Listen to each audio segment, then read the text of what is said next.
Hello, and welcome to an episode of Cooking with Corona. Although, as you'll know if you watch up to this point, I'm not actually cooking with Corona, we are in fact cooking more in a state of semi-lockdown as we are now. That is, of course, unless you're suffering from COVID-19, in which case I suppose we are cooking with Corona, but to protect the connotations that appear within that sentence. Now, this is probably going to be the last of the Christmas leftovers recipes I'm going to make, but I've got some of these lovely dates here, and I've got some lovely walnuts, because today we're going to make a nice date and walnut loaf, following a kind of hybridized cross between all recipes and baking with granny recipes, using Wakalis and Amy as cooks respectively. Now, neither of them, I have to say, have said that you should soak the dates, but I like to do that just to make them nice and plump. They do tend to lose a bit of flavour if you leave them too long. Drain it off, I suppose. I've just drained off the water, now 4 ounces or so of dates. I'm just going to measure them out. Alright, that's closer to 2. Never mind. We'll try it anyway. 5 grams or 2 ounces. Don't know about you, but I always have great difficulty when I'm following recipes that one uses metric, the other uses imperial. It's most provoking, but I try to at least convert them and put in the message while I'm doing it, the subtitles. You know what I mean, to say what I'm talking about. Now I'm going to chop them. See here how I've chopped the dates as well. And here I've got just about 100 grams or just over 3 ounces worth of margarine. You can use butter instead if you'd rather. This, by the way, is date juice. It's what I soaked the dates in.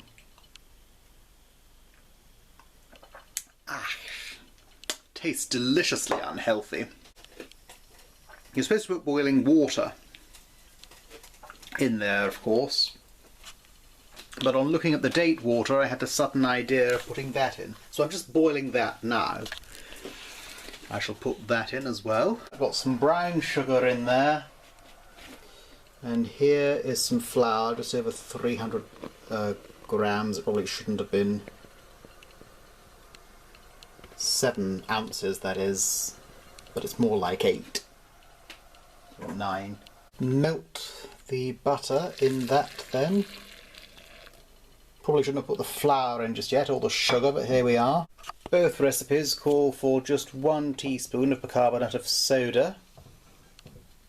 Give it a bit of a mix.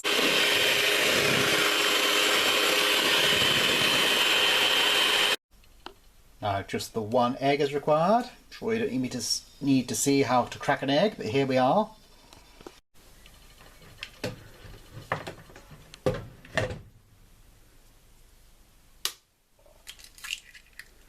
Probably looks as though I just spilt that all over the floor. I promise you I did not.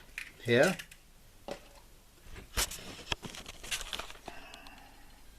Now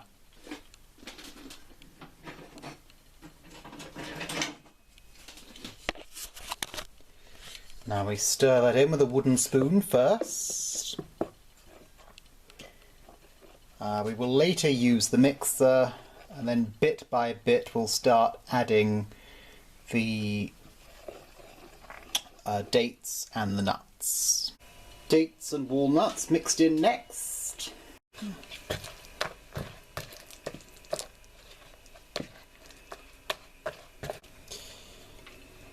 Here we are then. It's about done. I've had the oven switched on to about just over 150 degrees Celsius.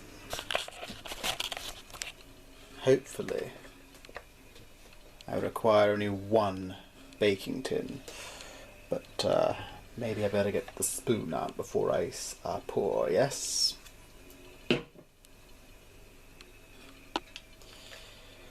Let's have a go then. Yep.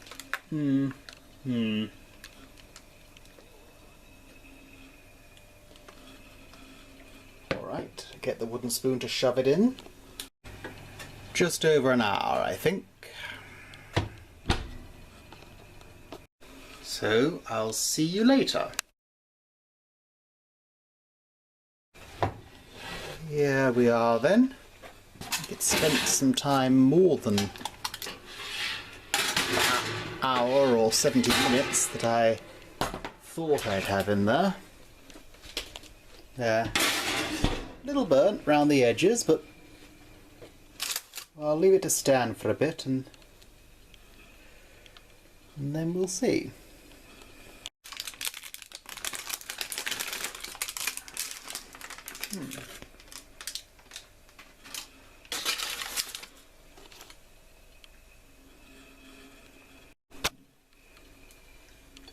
Get the whole, yeah, that's it. Get the whole thing on the plate. I'll leave it to cool for a bit. Well, in case of some of the bits that have broken off, it seems alright, but we'll see. Right, I'm back, and I know I'm in different pyjamas now, but that's because I had to wash the other ones. My mother actually came to visit earlier, so we've already had a slice, and I can vouch for the fact that we liked it, but I always like to show myself eating it for the camera so that people know that it is in fact edible. Isn't that lovely? A little burned around the edges, I know, but it's still nice. It's nice. Very nice and stodgy. I think, were I to do it again, I'd have fewer nuts in there. But just the right amount of dates. And I think this is why you don't need more than one egg in there. The dates act as a kind of binding agent, I think. Oh. Try it yourself if you like. If you don't like, feel free not to. Alright, thanks very much. Ta-ta. Hello, and welcome to another episode of Cooking with Corona. Although, as you'll know, if you've watched up to this point, we're not actually cooking with Corona, we are in fact cooking whilst we're in COVID-19. That is, of course, since you're suffering from...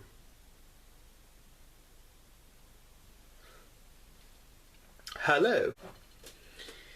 I've got some of these lovely dates here, and I've got some lovely walnuts, because today we're going to make a nice date and walnut loaf.